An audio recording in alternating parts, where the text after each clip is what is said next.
Harold. Let's formally introduce myself. My name is Chris. I am your host on A Quantum View tonight. So we're back in the saddle. We're back live again.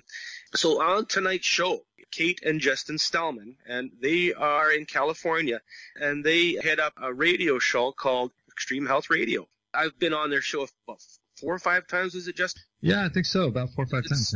We've done some healings over the air, send some energy over, and people would call in that my ankle pain is gone, my asthma is gone, just by sending some energy over the lines. And I thought, you know what, as a guest, what I wanted to do is maybe have these guys on, Kate and Justin. They do all this stuff together. They research together. They practice a lot of the things that they find to better their health. So what I wanted to do was have these guys on the other side of the microphone. I don't know if you're going to be uncomfortable or not, having me interview you guys. But I thought it'd be really interesting to be able to talk to them and find out about their experiences as they went through this process. And particularly, now here's a concept, is a lot of people are trying to get healthy. It's just like in a household where somebody's trying to quit smoking, but this person's spouse does not want to quit smoking. Makes it hard to do. So if only one person is trying to get healthy, then the other one is going to probably fail. These people are doing it together. They're practicing a lot of things together. They're practicing what they preach together. And I wanted to be able to talk to them about it and maybe give some advice to our listeners. Maybe they're having the same types of issues where they're trying to find things that work between the two of them, trying to find ways to coexist in a healthy lifestyle at home. Without further ado, I want to welcome Justin and Kate Stellman to the show. Well, thanks so much. We appreciate it, Chris. Honor to be here, Chris. Thank you. I love that the tables are turned. It's kind of making me squirm a little bit, but I like it. Good. Well, we're going to press some buttons. How long have you guys been together? We have been together, married 10 years this year, probably dated for about 4. So I'd say 14 years. Awesome. When you guys met, were you like-minded as to getting your health into order, or did you start off kind of like everybody else does and just doing whatever you felt like doing? Yeah, it's funny because we started off, we're laughing here because our story is probably pretty typical of people, but we started off just normal in society's terms. So normal eating, just garbage food and things. And we both were doing that. And then what happened? I heard David Wolf, who you mentioned a while ago and who's been a guest on our show. I heard him on the radio on, I forget what radio station I heard him on, but I heard him on a radio station. I think it was Coast to Coast, was actually. It Coast to Coast? Mm-hmm. Yeah, and it just changed my life. And so at that point, I started to do the raw vegan thing for about 7 years. And I think, were we married at that time? I think we were. Yeah, and that was the joke where I step in and say, this all happened. Like we had the typical diet, went out eating our hamburgers, hot dogs, and, just sundaes and milkshakes like anybody else. And the minute we got married, it was like a month later, Justin heard this interview that completely flipped the switch in him and changed his life. And I thought, who did I just marry? I had no idea that this is what I was getting into. And then from there on, Justin had 7 years of raw vegan, and I think that I was a little resentful of that at the beginning because I thought, who doesn't just get married and have a wife who loves to cook? I almost went to culinary school. I was so excited about this journey of cooking and feeding my husband, but he wouldn't eat my food. So that's where it all started. I thought, okay, how do I, first of all, move away from being offended by this, and then also started seeing the changes that started slowly happening in his life, and that's kind of where our journey began. A little spark went off in your head, Justin, just to coin a phrase that you needed to do this. So when you started doing the raw vegan, where did that lead you after that? Yeah, I did that for about 7 years, and it's funny because I have heard a lot of people who have done the raw vegan diet for many, many years. Some people can do well on it, but other people start having health issues with it. The funny thing is I didn't really have any health issues, but the only reason why I changed was I just thought if you're going to exclude an entire sort of category or two of foods, you better know what you're doing, and you better be very careful about how you go about doing that. And so I didn't want to go 30, 40, 50 years of excluding a certain type of food and change how my body functions and how it processes stuff and be wrong. I didn't want something to be wrong later on. So I figured I should probably start being more inclusive and open-minded about my diet. And so at that point I started eating a little bit of fish and some dairy products and things like that. And now I guess you could describe us as being like a paleo maybe or something like that. But yeah, it was for no other reason than just looking forward into the future and seeing where is this diet going to take me, and what are the ramifications, if any, is this going to have on me? And I think that's sort of a philosophy I've always had is when you look at something that you're doing on a daily basis, if you're going to do it every day, it better be something good for you, because otherwise in 20 years, where's that going to lead you? What research did you do to start this diet? Of course, you don't just listen to one person and start doing it. You must have got some other influence. You mean start the raw vegan thing? Yeah.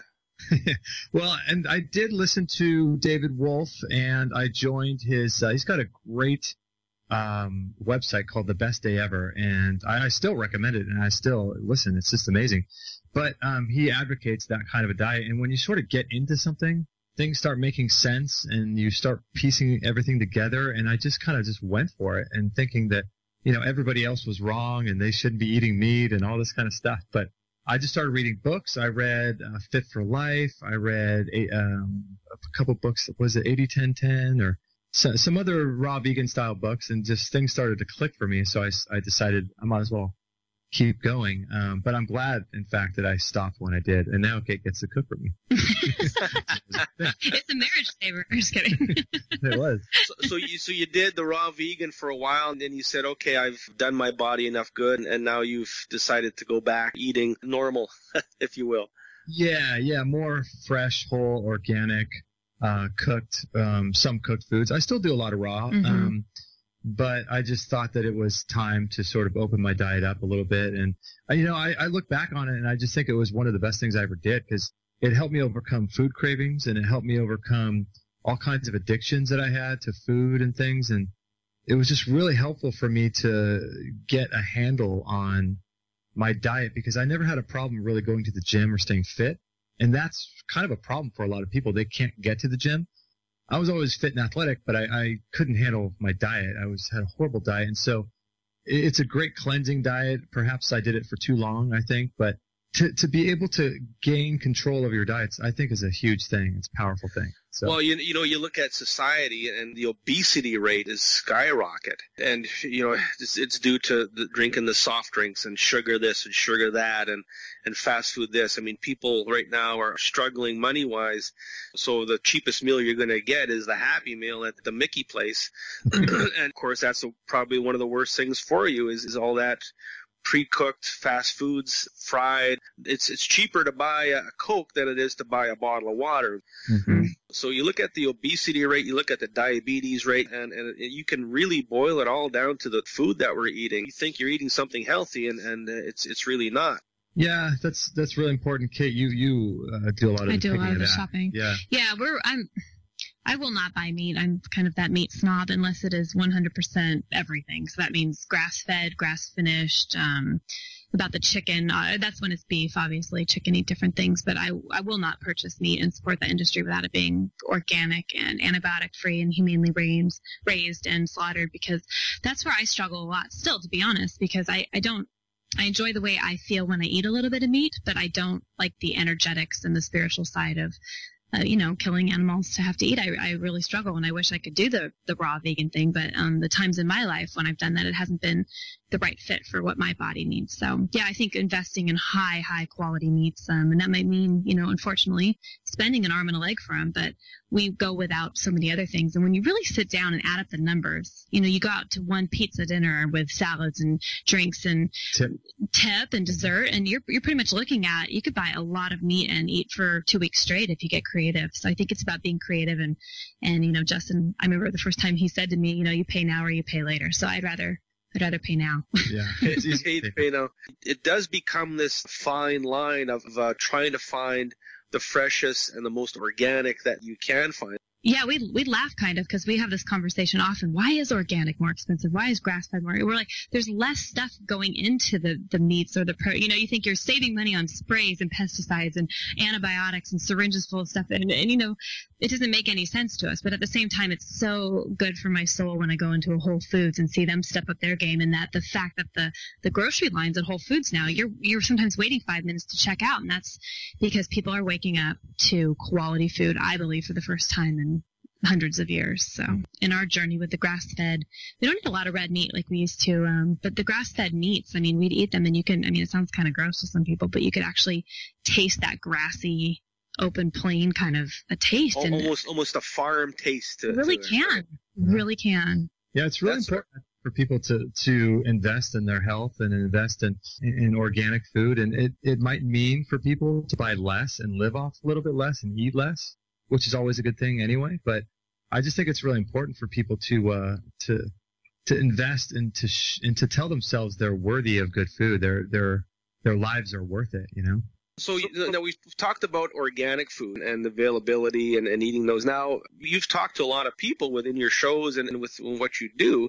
Is there any kind of feedback you can give us about if you can't eat organic? Yeah, the Environmental Working Group has a list of the, what is it? The Dirty Dozen and the Clean 15. The Clean 15. That's right.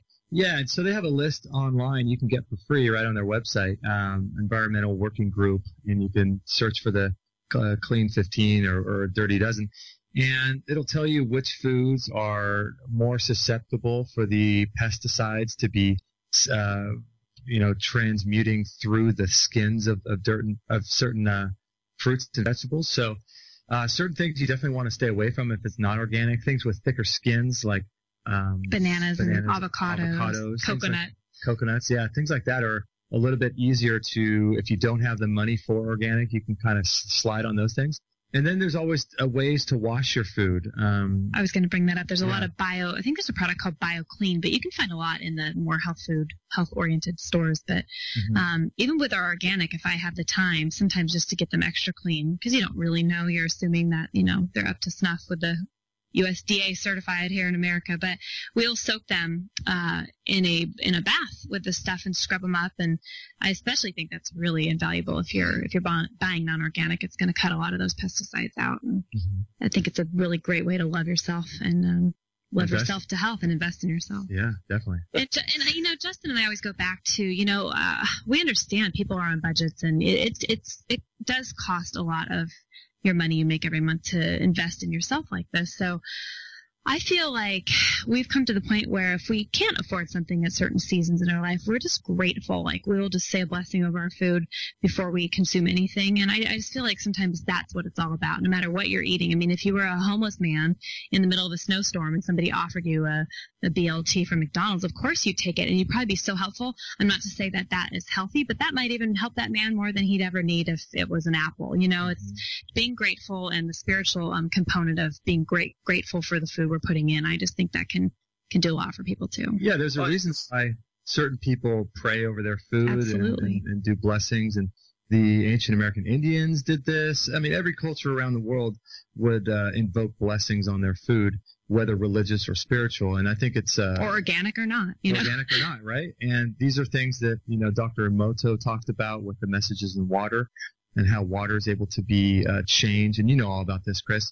And so I think the same thing happens, to solid foods as well. Everything is energy and vibration. These are the types of things that you've talked about on our show. And we use your energy rings too. We have it right here. Interesting you say about saying a prayer over the food. What you're really doing when you're saying that prayer is you're creating an intent for your body to better absorb the nutrition out of it. The whole thing with prayer is making an intent for your body to absorb the nutrition and to release all of the toxins out of your system. So there is a quantum basis to the whole aspect of saying the prayer with the food. Now, the rings. Let me tell you about the rings. You brought it up, so I'm going to talk about it. This is the neutralization ring and the sun ring. These are the ones that I sell on my website, and a lot of my clients have them. Okay, you go get a plate of food. First thing you do is you put it on that neutralization ring. Get any kind of negative vibration off of it. Then you put it on the sun ring, and it's going to start to restructure the molecules so that they are absorbable. They're going to break down certain molecules that are not organic, and you can make the intent to transmute all inorganic within your food to organic, and it will do it. There are people who are sensitive to energies, and you can actually taste a little bit of a difference if you have two of the same thing, one over a ring and one not over a ring. You can actually tell a difference, and your digestion, is going to tell you. That's going to be the big thing. So there is ways, saying a prayer, making an intent, using the rings and making intent to change the molecular structure of your food. And if you know that there's biochemicals in there from that darn company, what's it called, Monsanto or something like that, yeah, you can intend to neutralize those out of the food. How do I know this? How do I know it works? Because I do the exact same thing with the same tools on 10 people a day, 5 days a week to remove their health problems. So, of course, anything that's organic, anything that has energy, you can adjust that energy and it will work. There's absolutely no doubt. Well, I have to say that you told me, I think after a first or second session when I had working with you, which was an absolute blast, you told me to take one of my bottles of that fizzy kombucha I love and put, or something, anything fizzy, I believe you said, over one of those rings, and it completely flattened out within 30 seconds. It took all the fizz right out of it. It's just a matter of making subtle and small changes. That's how you start. Get the soft drinks out of your diet.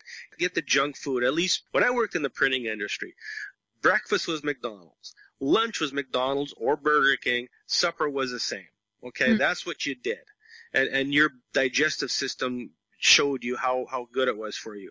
So if you could just even take one meal and change it to something healthy, a good salad or a superfood, some avocados, some sweet potatoes, add those to your diet, you'll slowly start to see a difference. So, you know, Chris, one of the things that we sort of implemented, I think, is really, really powerful is the subtraction by addition principle, and it's really simple. And if you stick with it over time, you can change your food cravings, you can change everything. And like you were just talking about, you don't necessarily have to give up all these foods. So what you could do is just say that you're gonna eat the same diet you always eat, but every day you're gonna make a discipline of having a green smoothie or a green juice or a salad.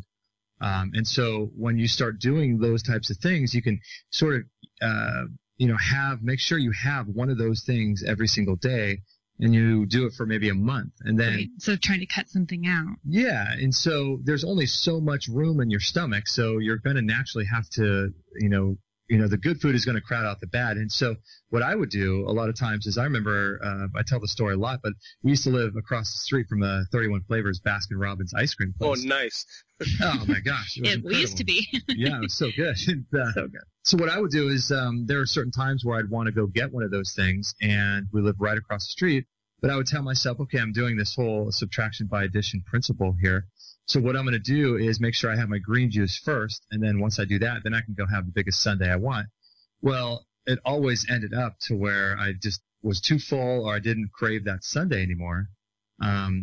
Or if I did, I wouldn't have any guilt about it. So it's really a simple thing. And then you just start stacking the number of things you do each day over a period of time. So now instead of doing a green juice a day, you're doing a green juice, a smoothie, you're doing a salad, you're doing a bunch of other things, your food combining properly. And then all of a sudden, a year later, your whole life is just transformed. And one of the cool things about that is that I think that food is just a tool and a way to get people into the spiritual side of life. And so, and into the type of work that you do. And it's just one avenue to get there. And it's a daily discipline, and it opens up, I think, the ability for our minds to have an open consciousness and awareness to other realms in the universe and things like that. And food, I think, is the most powerful way to get there. That's why we do our show. Well, I think it's about purification. Okay, you're purifying your body by putting some good food into it.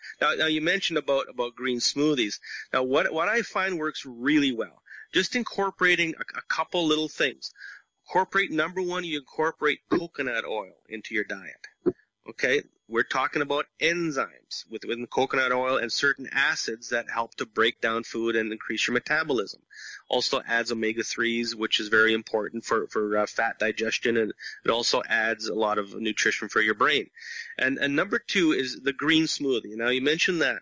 The big thing with anything green smoothie, and what I find best is wheatgrass. You put some good enzymes into your body that are going to digest the undigested microscopic food particles within your body that build up over time. That is going to help the elimination process, and it's going to keep your body at a purer state. Yes, I think that's huge. And the trick with wheatgrass is not overdoing it, because for us, we could only do like an ounce or two at a time. People go full bore with that stuff, and it cleans them right up. You don't have to invest thousands of dollars. No. You don't have to completely change your life and put a big sticker on your forehead that I am eating green. You just need to make some subtle changes. I really like that thing about addition and subtraction thing. That sounds like it's very doable for a lot of people. Now, we talked about diet, and that, of course, again, is a very big part of getting your health into order. Is there any other things that you have added to your lifestyle that have made a significant change? Do you have anything, Kate? I have something. You go first. I would say meditation and some sort of daily stretching routine. I've always been big in lifting weights and going to the gym and all that kind of stuff, which is great. But sort of calming your mind, I think, and getting into like a daily meditation practice for about 15 minutes. I just do about 15 minutes. And I take all your little energy tools and I do that. It's pretty funny. I get the sun. He surrounds himself. But I just think it's so important to disconnect. I think what you're doing is you're disconnecting from your ego a little bit, and you're disconnecting from who you think you are. And to be honest, I mean, the food stuff is good and the fitness stuff is good. But I think real health and real vitality and real purpose comes from the subtle energies that we're talking about in the type of work that you do, Chris, with energetic healing and spirituality and emotions and cleansing and that kind of stuff. And the food is all great, but I think the food really does sort of pale in comparison to living a more spiritual life. And I think that's where disease, and as you are working with people, you know firsthand, that's where disease sort of has its origins. Yeah, stress is a very big factor. Now, you talk about meditation. A lot of people ask me about that. They say, Chris, you know what? I try to meditate. I cannot meditate. And I look at them and say, well, maybe you are meditating. You just don't know it. Mm-hmm. Yeah, right. And because everybody thinks about meditation as this zoning out and becoming one with the universe and your kundalini opening and flowers coming out of the top of your head and you mumbling some kind of sacred Sanskrit and that type of thing. It's not quite like that now, is it, Justin? No, it's not. And I think what people fail to realize is that everyone will say, I can't turn my mind off. And I think that the fact that you have an active mind, I think is the reason why you need to do meditation, but it's also the conduit through which meditation can actually be effective for you. Because if you're able to sort of sit and turn your mind off, that's great, but that's not really like all humans think that's what we do. And so every time that you have a thought, it's almost like doing a rep in the gym. It's an opportunity for you to increase your ability to disconnect from your ego. And so when you sit in a meditation and every time you have a thought, if you could recognize that you're having that thought and use that as an opportunity to get better, it's just like a skill like anything else. And it just takes time to develop, What I tell people is within meditation, let's call it something else. Let's call it conscious breathing. Mm-hmm. So you sit yourself in a nice quiet room, light or dark, whatever you can do. Dark is great. Just kind of close your eyes and just deep breathe in your nose, out your mouth for a good 5 minutes. Because here's the big secret with stress. And everybody's got stress. It's a first world problem. Everybody's got stress. We all tend to shallow breathe. So in a stressful situation, we're kind of like, we're shallow breathing. And when you're not breathing properly, you're not activating that vagus nerve within your body, which tells your brain to calm down, which releases the endorphins that help you to calm down. What I say is don't meditate, just sit and breathe. Mm-hmm. And then eventually what's going to happen is you're going to find yourself in a calm state and things will progress. You can't just jump off the deep end and go meditating. Let me tell you, kids, it don't work that well. All of a sudden you get frustrated and you don't do it. So, I took some meditation courses and I looked around and listened to people snoring next to me. Mm-hmm. Okay. And it's like, okay, well, this can't be meditation. And again, I think the big misconception of meditating is this opening of all the energy centers and allowing source in and all kinds of good things happening. I think it's more so just to give yourself a little bit of mind space, a little bit of personal time to check your breathing, to do some deep breathing, and just to give yourself a little break from the daily routine, no matter what it is, no matter what you do, and just to take a little break and breathe. I think that's a good way to put it. What do you think? I think so too. I think it's perfect and beautiful. And, I am one of those people that has a difficult time going and shutting my door and making this carved out specific session to meditate. But when I do, it's more like you just described, this breathing. For me, it's more breathing, because I feel like you probably were referring to earlier, Chris, meditation is the way we do life throughout the day. Meditation happens as we go about. We're spiritual beings all the time. It's not like you go in your bedroom, shut the door, and you're like, now I'm spiritual. Now I'm really like connecting with myself. I mean, we're connecting through nature and how we react to a person unkindly or kindly. And but I found when I go in the bedroom with the intent to breathe, that's really great. But how you were saying sometimes, Justin, how you can't stop your monkey mind and why we think we have to do that in the first place is a little confusing. But sometimes I'll become so tired, I realize, do I need to focus on, quote, meditating, or do I need a nap? Sometimes you need a nap. You're so tired. And that's where it comes in with the whole listening to your body. You're living in, if you can get into that place, which I feel like in the last year I've become a lot more intuitive with really jumping back into listening to what you need. You might not need more than 5 or 3 breaths of just quiet stillness, and then you might need to take a nap.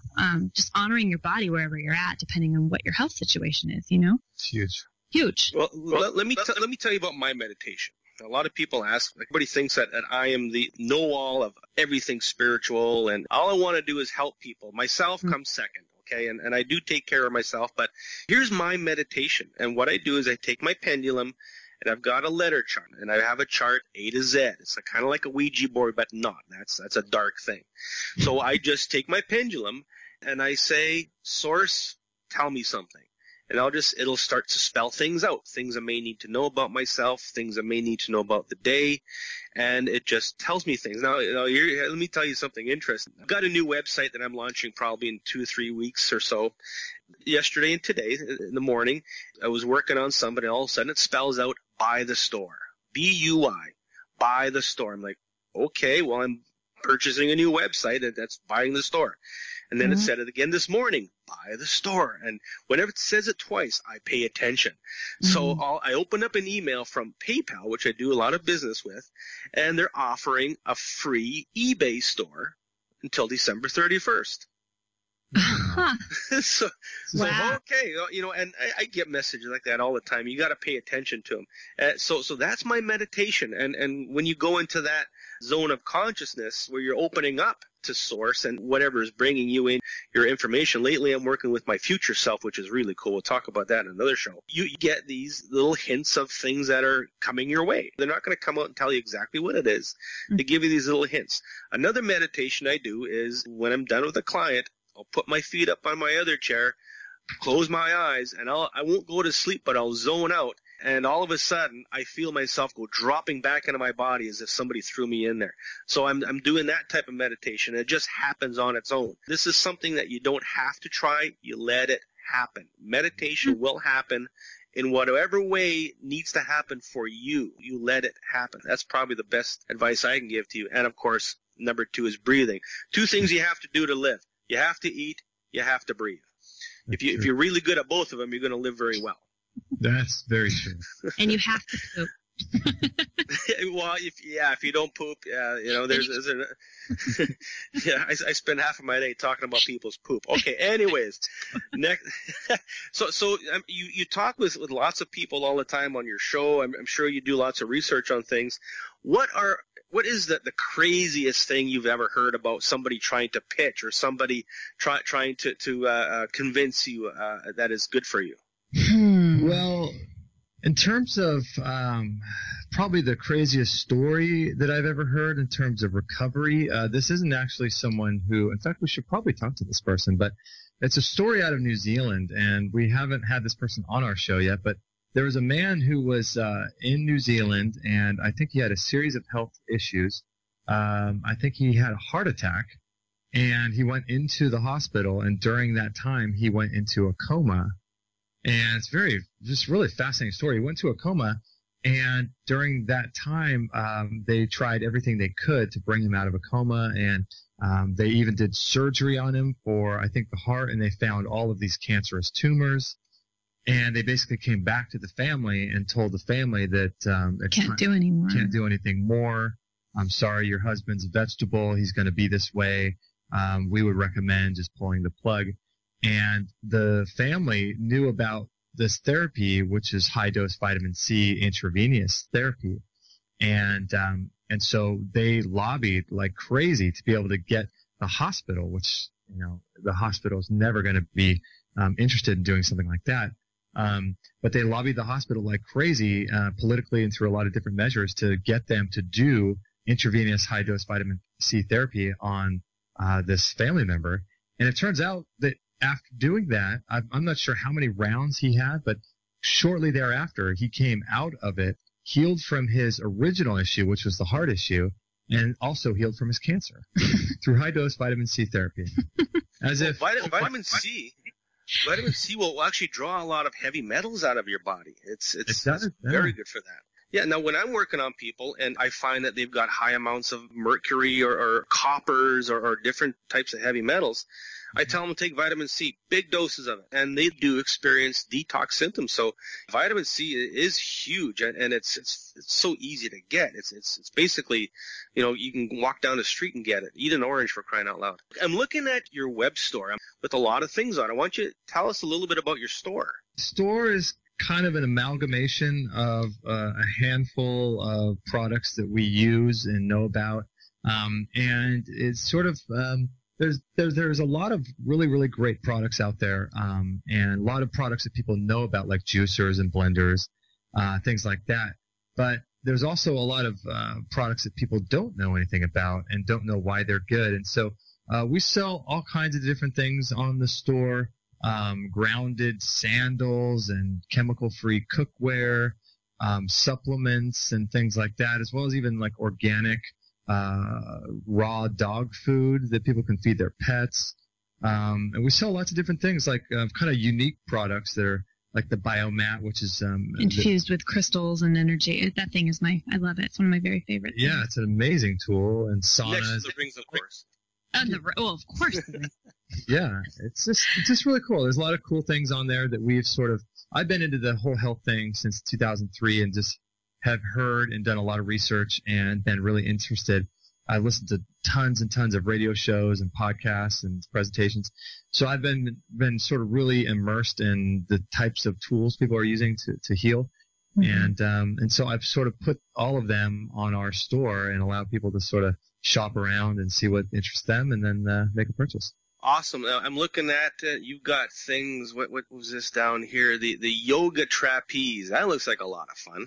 That's wild. Yeah, the yoga trapeze. It's really great for people in their spines and in their back. And we actually had a friend in the UK. This is hilarious. He made us a video. Do you remember this? I do. He actually made an extreme. He wanted to do something extreme for Extreme Health Radio. So he made a video of him going upside down in that yoga trapeze because they're a lot of fun. But he did an upside down coffee enema to flush his liver. And then posted it for our fan. It was absolutely ridiculous and funny, but we were laughing. We thought, wow, the one use of the yoga trapeze you never saw coming. Now, next to it is the Bellicon Rebounder. Now, rebounders are fantastic for your lymphatic system. You want to lose some weight in a hurry. Get off excess water. Start jumping up and down on one of these things. They're so easy. Oh, my gosh. They're so great. And the Bellicon, the reason why I love that one in particular, I mean, they're all great. But that one seems to be extremely, it's made with these bungee ropes instead of springs. And so it's really soft. And I think it cuts out about 90% of the G-force that your joints would normally take, as opposed to some other, like a much lower percentage on other rebounders. But in any event, rebounding in general, I mean, we start off buying cheap rebounders from Walmart. But it's just like you said, it's incredible for disease prevention, for moving toxins out of your body through the lymphatic system, losing weight, toning your muscle. It's something that I do every day for about 25 minutes. It's awesome. Yeah, the lymphatic system doesn't have a pump. The only way that it moves things out is by movement in your body. Now, there's something else that we can add to that. If you're doing lymphatic movement, is something that I call the lymphatic Macarena. Here's what you do, and Kate, you can try this right now. You're sensitive. You might notice it. If you take your right palm of your hand, you put it under your left armpit, and then you take the palm of your left hand, put it on the back of your head, at the bottom of your head. Okay. That is accessing polarity points that tell your lymphatic system to start moving. So could you do this while you're rebounding? Well, you might need to do something to balance, but if you don't have a rebounder, if you're in your office and you want to do a quick session before you go to bed, you lie in bed, you do those polarity points, and you will actually start to feel things move in your body a little bit. It's really cool. Different polarity points do different things. If somebody's suffering a heart attack, the left hand, the big meaty part underneath the thumb, if somebody's suffering a heart attack, press on that as hard as you can. That'll stop a heart attack dead, unless their heart is exploding, mind you. But it is really good for helping a heart attack victim. I've done it a couple of times, and it did work. The polarity point system in your body is huge. So if you can't do a rebounder, do the lymphatic Macarena. Why not? I love it. I know. And you put that on YouTube. Yeah, we're waiting for you to make a video of that one. Oh, you know what? You don't want to see me doing that. I do. That'd be just rude. But yeah, I'm sure you got lots of stories and lots of things. Is there anything coming up that you want to talk about? Anything that you want to make anybody aware about? Not so much, just that we have, at this point, I think about 4 or 5 shows we've done with you and about 375 total. Yeah, I think for me, just letting people know, I think the biggest goal for us is just to sort of let people know they have options, and we're sort of living our journey of health. A lot of people that are doing the alternative health, I feel like a lot of people sort of act like they have it all figured out. And we have a show that we do on Fridays where Kate and I just talk and we rap about different guests and things. And so we're going through our own health journey. We don't have everything figured out. We're going through that and being very upfront and open with people about where we're at and what we've learned, what we're doing. And I think it's, I think that people it's important that they know that there are options out there that are viable and that are scientific, some of them, and they work. And I think there's options like the work that you do, where science hasn't quite caught up with how far in the future your work is. And so at this point, we're still working with the energies like you are. And that's where it's all heading, I think. And I think that true healing comes from within and from people not thinking that they actually own these labels people call disease, and they don't apply that label to their body. And so disconnecting a little bit and realizing there are viable options in many different levels.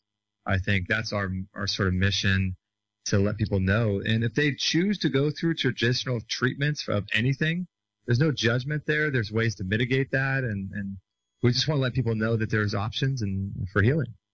Well, I think you guys are doing humanity a great favor, and I applaud what you are doing. How can people find you on the internet?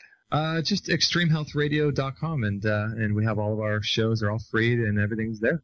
Awesome. Kate and Justin, you know what? It's certainly been a pleasure having you on and being on the other end of the microphone and talking to you guys about your journey and what you're doing to help humanity and to make things more available. And I think ultimately it's all about education on how people can realize that it's not a rocket science journey to get healthy. It's not something you need to spend lots of money on, buy this equipment and buy this, buy that.